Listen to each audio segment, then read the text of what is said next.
How's that looking? Pretty good. Tootsie's up. I got Pikachu with me.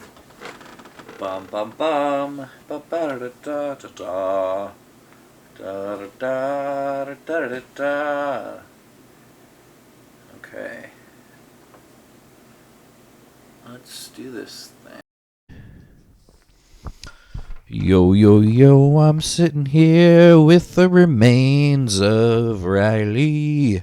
Riley Faye, them's your remains in an urn that you made yourself, so I hope you like it in there. Oh, what's that? Oh, I can't hear you. Let me, Ooh, very nice. Good glazing on that. I think I have the most of your dirt left of the family. We'll see how stinky it is. This thing's pretty airtight, but it's been a year and a half, so let's see what you think.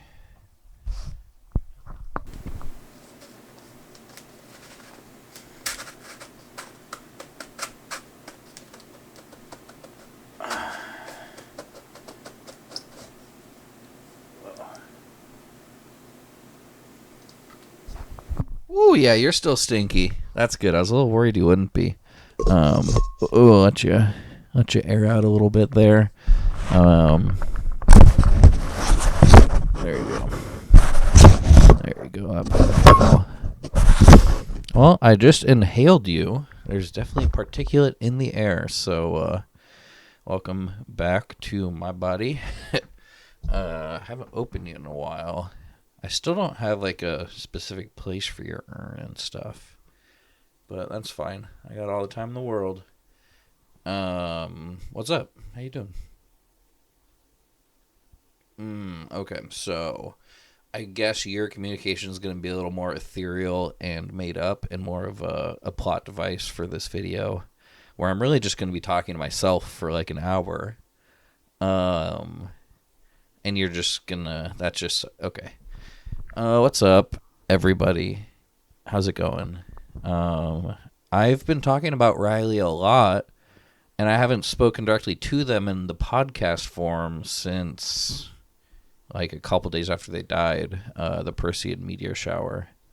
I've definitely talked to them, but this is the first time with a mic, so I figured it was time for them to explain themselves a little bit. I definitely got a lot I still need to ask you. But I don't know. It's been nice. The springtime's back. Today I saw and talked to a lot of birds. Oh my gosh. That was nice. That's one of my favorite things about the spring, especially now. Just went up to Tualatin River and I got two gorgeous bald eagles. Obviously you saw them because you see everything. Whole like omnipresent, I say. I don't know if you're omnipotent, but I think you're probably omnipresent. But the baldies were great. I saw a great little piper, and I saw a bunch of sparrows. Got some, not sparrows, swallows. Got some great swallow pics. This new camera, this R7, it sucks that you died when I still had my first, like, Rebel TI7 or whatever. So that camera was good-ish, but this one's so much better. I could have gotten such better photos of you, you little jerk. Sorry. Sorry, not sorry. Anyway. I saw some good birds, and I thought of you. And it was wild. I was, like, kind of, like, 20 or 30 feet away from these two people that were having a pretty nice conversation. It was like an older guy and I don't know, like a early middle-aged woman, and I overheard them talking about grief, and like I think this woman had lost someone. And then when I went closer to them, they were like talking about birds, and this guy goes like hiking all the time, and they were both just like, it was this little stranger encounter that clearly both of them were just like really enjoying, and then they're like getting each other's numbers, and it wasn't like a romantic flirty thing. It was just this cool little cosmic giggle. So that was nice to kind of walk by and overhear. Had some good eavesdropping. Definitely thought of you then. Yeah. So that was cool. Some good birds. And I was just feeling inspired. I mean, I've probably been considering doing something like this for upwards of a year, honestly. And like I have all this good equipment and camera, and now I have this studio light that I love, and it takes really good portraits. Um, but yeah, I don't know. There's just been a lot that I've been chewing on, and not really, maybe not even trying to get it unstuck. Because I think that's part of the grief for me is like moving forward when that feels like moving away from you, then I don't want to do it, and I want to just grump around. But that's like self-sabotage and not what you would want at all. But maybe this is also just the way my mind thinks of actually having a little less capacity, which I've had, but I feel coming back.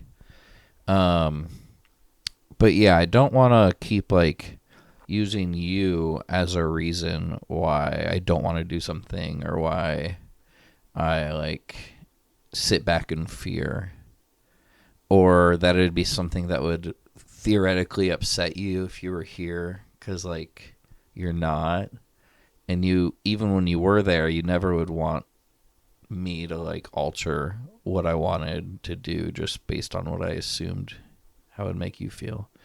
So I think I just got a lot of those sorts of like weird little cognitive distortions that have just come up in like all my pain and in my like wondering, that I don't think is legitimate, but I do like it is emotionally real for me. And sometimes I just gotta like voice that. So I guess that's what I'm doing right now. And you're speaking back. You know what would be fucking crazy is if your microphone in there was like hearing your little voice through your dirt, and this whole podcast is just me talking over you, and then I post it and it's just like everyone can hear your ghostly voice trying to escape, but I just cannot stop yapping, and everyone's been listening to me for a year and a half and has been like would desperately love to hear you, and this only happens this time. So maybe I'm going to end this with like 20 minutes of silence just in case. Just in case. There's a lot of God damn it. There's so much ghost logistics. And I don't believe in ghosts, like, kind of at all. But I wonder, like, did I stay up late to be up for the witching hour, just in case you'd come back ghostly style? Because as much as, like, I would prefer that you actually got abducted by aliens, and I think that's probably what you would have thought, I don't think that's true, because I did, like, compost you into that dirt that you're in right now. So I gotta go more of spirit realm, ghost stuff. But yeah, it would be cooler if I believed in that. But maybe I did a little bit. That's why I stayed up late, just waiting for the witching hour for your apparition to come in. But also, like, Jesus Christ, I'd poop and piss my damn little pants if an apparition came. Like, oh my gosh, you should see the way that I'm startled and like jump just when I open the door at the same time as someone at work. Like a real ghost, I would literally have like my heart beating out of my chest, but not in like the Crush cartoon way, in like the oh my gosh, I almost died kind of way, which is what my anxiety mostly feels like. So that's interesting. But what was I saying? Where were we getting to? Oh, Riley, you and I, we can just get off on our little tangents here on this podcast. Oh, I was just talking about your ghost, and you're talking to me, and I can't hear it because I don't have headphones on, but the audio records it. Oh my gosh. That would be interesting. We did get, in Australia, when we took pictures at the... Was that a corroboree? I think that was a corroboree. Where we were dancing at night, all painted up in the loincloths we made. Like, there were some pictures where it looked like there was these spirit orbs I think it was just dust and like autofocus, but maybe it definitely was. That was an enchanting week that we spent in Australia. Um, and that was pretty special. And yeah, I am just so grateful that we got to travel the damn world together. Ain't that pretty sweet? Um, okay, let me give you a couple updates of what's happened. Like all podcasts are video now, which is cool. I like it, especially because uh, have YouTube Premium, which is embarrassing to admit. But it's really good for YouTube videos when you can lock your phone. So at my job, when I'm like listening to podcasts, I can pull up the video if I'm able to watch, or just have it in the pocket. So that's cool. And so that's why this is video. And also I just got the gear. Like, it'll be cool. And I've been really stuck. I haven't been inspired to podcast in the last like 3 months. And I've done a bunch of Riley ones, except this is like the actual Riley one. So I think I needed to talk to you to kind of get a jump start. God, I still feel I got such a backlog of people I need to have heart-to-hearts with in the wake of your death, and just in general. Like, it's not annoying. I think it's beautiful, but I've been feeling very emotionally constipated and like inflamed and not up to snuff lately, which is fine. But I think I've been kind of just like been in the mode where, oh, I'm gonna ruin something, just in the way that like, oh, I totally ruined things and failed you, which isn't true. And that's like when I get into those thoughts, I'm like, oh damn, if Riley was alive, that would make you so sad. Knowing that, like how sad it makes me that you're dead. But you don't, well, you do know, but you're dead, so it's cool. We're on the up and ups. I'm airing you out a little bit. I hope that stinky dirt remains for a long time. And also, I'm going to have to warn people that my mic cover touched your corpse. But that's cool. That's easy. That's easier to explain than Papa's always in college, my green Nalgene, before anyone sipped it, I'd have to explain that Papa pissed in it. Which I did every time, even though like I drank out of it, was no problem. I did turn away some people who would be grossed out by that, and I learned important facts about people who weren't grossed out by that they're kind of a little cooler. So anyway, this is a little easier. Just that a microphone cover touched some dirt. Anyway, speaking of your dirt, we're going up to the Olympic Peninsula, which I've never been to. I know that you have. I know that you went on an awesome like backpacking trip up there. But I'm excited. That's where like the Earth people planted your stuff. So you're in these fucking mycelial networks, yo. You're like moving around like all the carbon atoms and all the little brain neurons of the whole forest. Like, you are locked the fuck in. You're in the woods. It's all you ever wanted. It's pretty special, but the whole family's going to come up and see where you're at and just have a nice weekend together. So I'm looking really forward to that. Maybe that's also part of the reason I'm talking to you now, just to get some things sorted before we get a frolic in your meadows. Yeah. What else? Do I have any tea I gotta spill? No. Ooh, I do, however, need to keep updating you on what's going on.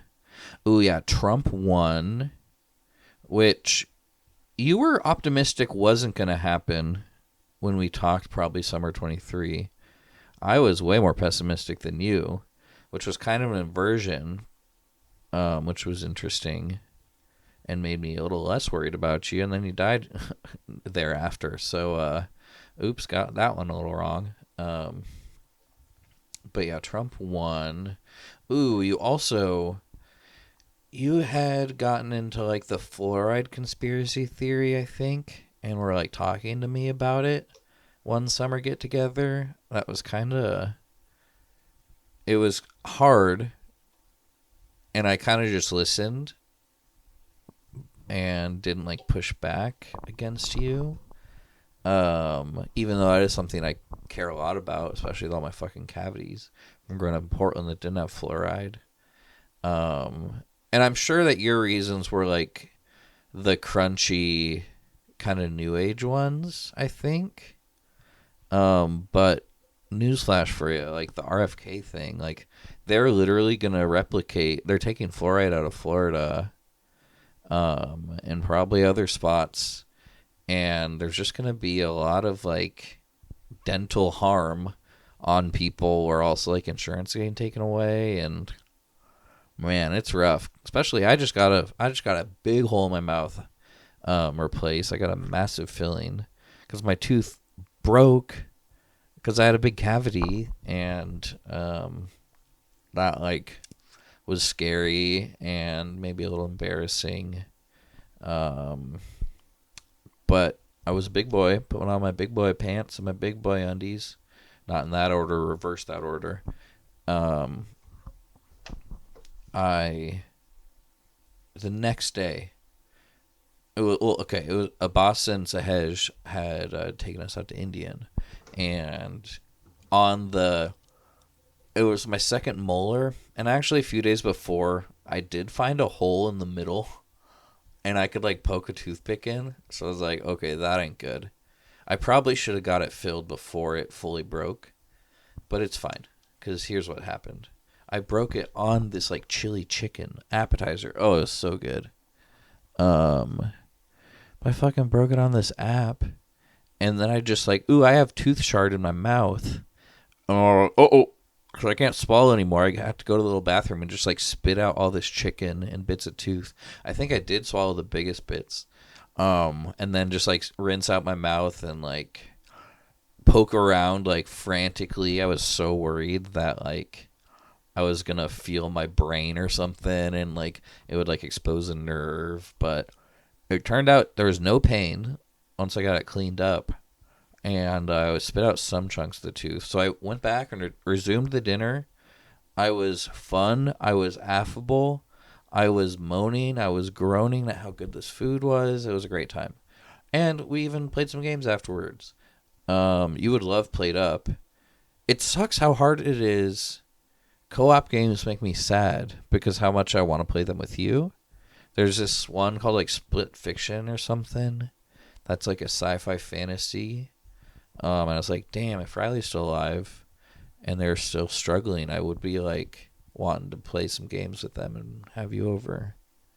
So fuck you. But I guess it's in my best interest to heal that wound and not stop myself from playing co-op games. Because I have a lot. And I got 4 good controllers. And I got a lot of people who like playing games. And I like playing games. So thank you for listening to me. I will fix my behavior. But I had a fucking huge hole in my mouth. This was like a whole sharp tooth section. And I just constantly was touching with my damn tongue and like scratching my tongue on it. I was convinced I was going to need like the tooth pulled or an implant or a crown or like something super expensive. But the next day I put on these big pants. And I called and I got an appointment set for Friday, and I was very proud of myself. And they even did a cleaning. I went on Friday. They did a cleaning. They found some cavities. I got an appointment for the next Tuesday. So I knew I was like hunky dory. I got x-rayed. Anxiety down. I got my damn filling. And that's like, I kept thinking of how I was returning to the scene of the crime. Because that dentist's office, Willamette Dental, is a place where I've had a lot of health anxiety, like, especially that's a place in my psyche that has this enormous outsized presence, because I've had a lot of bad memories and bad experiences there. But it was kind of cool going in, like, even though I'm like freaking out, it's like, wait, I'm a 30-year-old man. These people I'm talking to, a lot of them are younger than me, and they're like literally just seem like my classmates from college because I like did chemistry and biology. So it just feels like, oh, I'm an adult man who's a little bit scared, but I'm like doing this because I need to, and it's fine. Um, so that felt cool. Especially, I mean, like right before COVID hit was when I was really going through my wisdom tooth stuff, and that's when I unlocked the ability to have a panic attack. And it is funny though, and I was basically a shut-in for like the 3 months, probably October until December 2019. I had a little pre-quarantine, um, which is funny because apparently, like, COVID was actually found in it was in the U.S. in like late 2019. And okay, I don't know about this one, but I did see someone make a connection with like the teen vaping lung, and like COVID can actually have like similar lung damage. Uh, and so someone was like, "Oh my gosh, like it might have been here when that whole thing was going down." But I'm not sure about that because I did know that they at least found that a lot of vapes were like contaminated with vitamin E, which they thought was the cause of that popcorn lung thing. I don't know. I don't know at all. Um,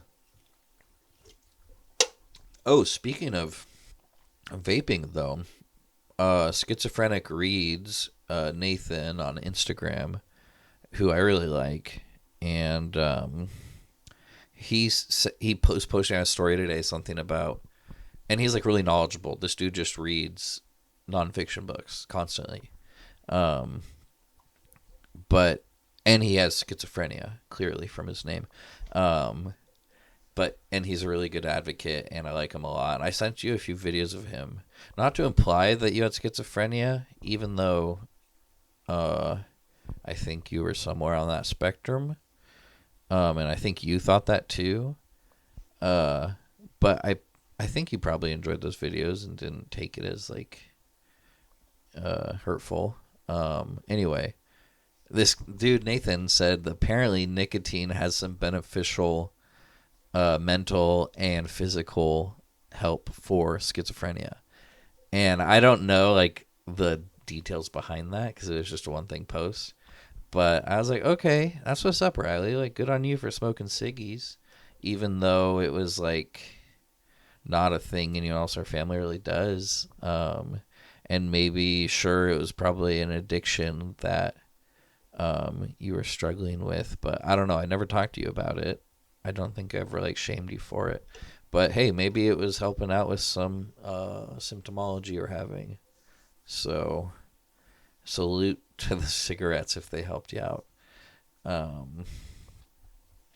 Yeah, that was a recent thing I thought about you. I could like do this every week with how much I think about you. Lately it feels less obsessive, which is nice. It never felt super duper obsessive because I knew, oh, this is just a massive thing and a massive change in my life. And I literally live in the context of which we lived most of our lives. And everywhere in Portland, I probably have some memory I could pull up of us together. Which in the depths of the pain and the intensity was really hard. But I think overall it's going to be something that I'm going to really cherish. As well as having a stinky pile of you. I kind of anticipate this won't be the first kind of podcast like this I do. Or the only, I mean. I wonder, because I talked to you at the Perseid meteor shower up on the hill at 4 a.m. And I haven't gone back and listened to it, but I wonder when I'll do that. Oh, 1 second. I'm going to have to pause. Oi.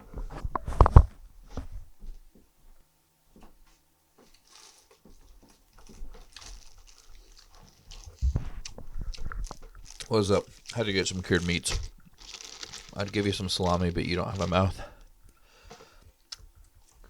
You don't have any holes. Damn.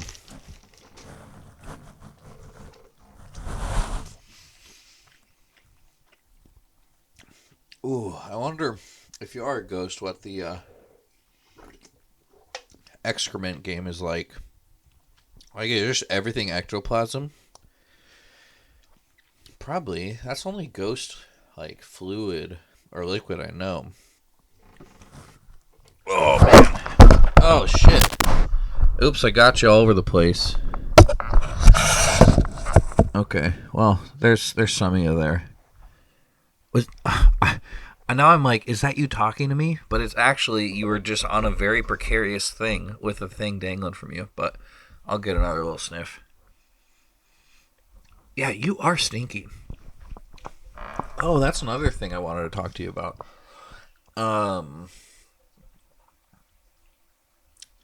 When I feel like this only happened once or twice, but it was in the last year of your life. There were a couple times where like you were kind of stinky, which is like something you've always been kind of stinky. I don't know. I don't think you were ever the biggest fan of showers, and that apparently that like escalated later in your life. But there was a couple times I think where I like just politely let you know that like, oh, when was the last time you showered? You're kind of stinky. And I think about that a lot because one, that's like a conversation or something that people don't typically bring up. Even with people they're really close to, like it's something that's hard to express or you think is going to be really like mean, when it's actually quite helpful or it can be. And when I think about this, I feel grateful for my like house president stuff, which to all of our audience is like basically like RA type thing at Graceland where I went to college. But we did a lot more than like I think a typical big school RA. Not to diminish all the good RAs out there, but we had a lot of stuff going on house presidenting, and I was actually house president the one year that Riley went to Graceland, which I've been thinking about that year a lot. Would you imagine? But what was I saying? Oh, let me not chew salami into the mic. Actually, I don't give a fuck. This is my podcast. When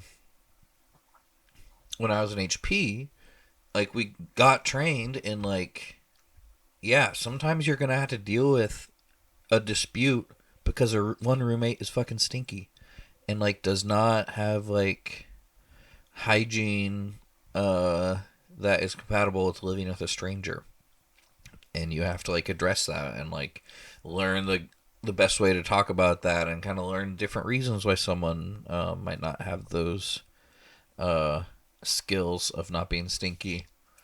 And I was feeling grateful for my time as house president, where like that conversation I felt very good about, and I was glad that I was like able to bring that up because it's just kind of a little. I hope if anything, it came a little reminder like that. Oh, you hadn't been like feeling as connected, or I hope it was like a peaceful reframe and like a nice thing for me to say. And I think it was. I think I actually did a pretty good job. It's a little annoying. This is another thing I've been really thinking about is how much all of our last interactions feel like boss battle or like a final boss battle kind of conversation. And especially because you died, it feels like ones where I lost. And that's bullshit, because that's not how those conversations, those connections actually occurred. And that's just the fact of you dying coming in after that and like supplanting that in my mind. And I'm really letting it affect me. And even just the ways that I like probably like communicate and interact with others too, where I just like have this defeated outlook that I do think is hampering my connection to myself and to the world. So I'm gonna work on that. Okay. Because those weren't final levels. Like, we had great times and really good talks, and like, there are even when I think of like ways that maybe I could have done different or I failed, then I can think of other times where I actually didn't fail at that certain thing, or like I learned and improved. And all of this too is like, I wasn't trying to save your life. I was trying to love you, and I succeeded. Um, and I hope that you felt that, and I know you probably did. But yeah, I think my pain brain just is really extreme, because that's what the pain brain is, and then the grief, and also just, I've talked about this more, but by being such a big part of your life and you of mine, like, there's so much more to think about and to process. And yeah, I think in going through that, it's been really hard, and definitely like weighs on me from time to time, and has put me in the pain brain mode more than I like. But I also feel pretty like held and honored and supported, for how much I can like uh, take on myself. Um, but it's nice. Like, I worried about moving away from you, but more and more I really do feel how much it is just like, you are kind of always there, and you are on my mind, and not in a way where I'm like freaking out about it, and not in a way where I'm not trying to let it dictate how I live my life, because that's the last thing you'd want. So yeah. Anyway, how's hell?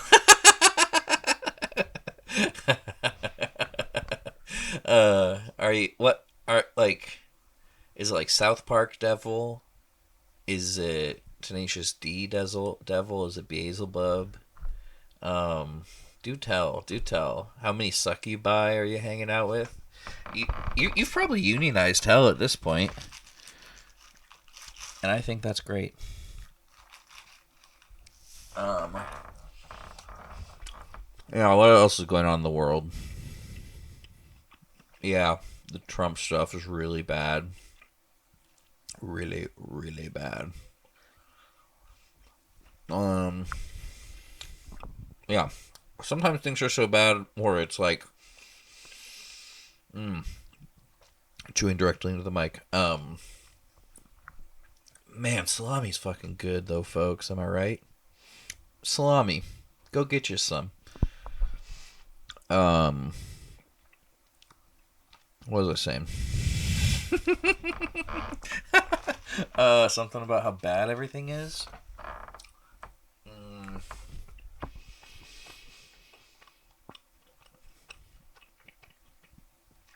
Can you help me here? I've kind of lost myself. I've been talking to an urn. I've been talking to an urn for like 30 minutes. I'm not beating the taking it normally allegations, I'll tell you that. Um, what was I telling you about something here in this world? Oh, one negative thing that I need to stop doing is whenever something awful happens, it's like, well, at least Riley didn't experience that. Um, and that is like a weird, twisted, dark sense of relief. Um, but obviously you are still here, and the actual effect is like, I see so much of you in other people and in the world and in the environment and in animals and in everything, that it almost, when bad things happen, it almost like, it does feel like it's hurting you. But I don't know, not in a super distressing way. I don't want to be distressed or put that on you. But I am at least glad, like, I'm not having to, like, see you go through the pain of all the pain in this world and, like, take it upon yourself. I think that's really what it comes to, because that was something, especially in deep moments of like paranoia and fear, that you kind of take on yourself, like all the pain and the misery and the badness in the world, which you didn't deserve, but sometimes you can't help feeling what you feel. And I'm glad that you let me in when you were feeling like that. Because yeah, you obviously it didn't end well. Not ideal way to go out, but at the same time, like through all of your struggles, you constantly were trying so hard and really thinking about things and really trying to figure out yourself and the world. And I don't know, I was just always so proud of like how strong you were and how continuously open you were and willing to work through conflict and hard things and big feelings. And yeah, we really did have a lot of good times that summer that you died, which is wild. And in some ways, there were times where you're doing pretty clearly worse, but there are a lot of things like you were making big leaps and improvements in your nonlinear healing. And I think I really need to stop letting your death take away from, um, obviously, the life that you live, but a lot of like the trials and tribulations that you struggled with and that you also like made big leaps in. Um, yeah, because it just sucks that you're gone. Um, and it's weird how mundane just the world continues to be, even though things are so wild, so buck wild. Uh, but there is like a level of gray that has come with my grief over you. Even though I've done lots of really fun things. Like, I'm not beating the having fun, doing cool stuff allegations because I like take photos of all this stuff I'm doing.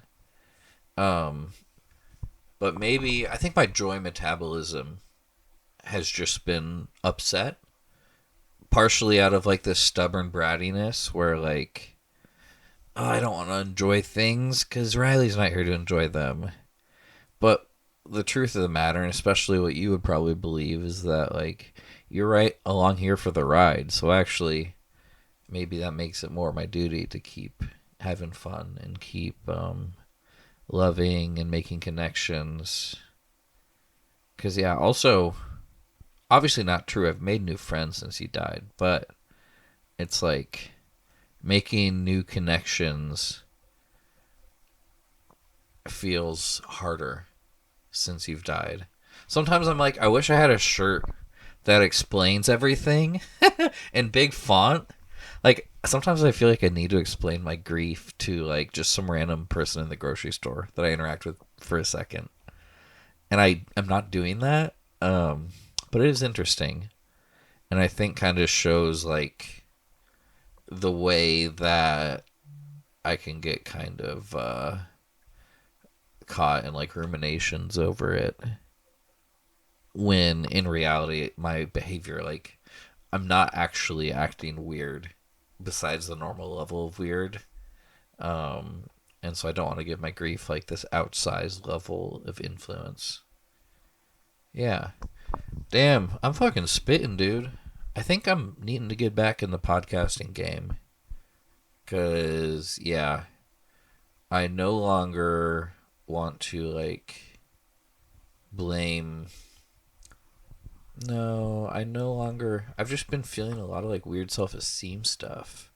And like maybe even a little just like self flagellation that I don't deserve and I don't deserve to do to myself. And I don't think it's what you would want, but I also know that you understand. Um, so, anyway, I think this has been a productive talk.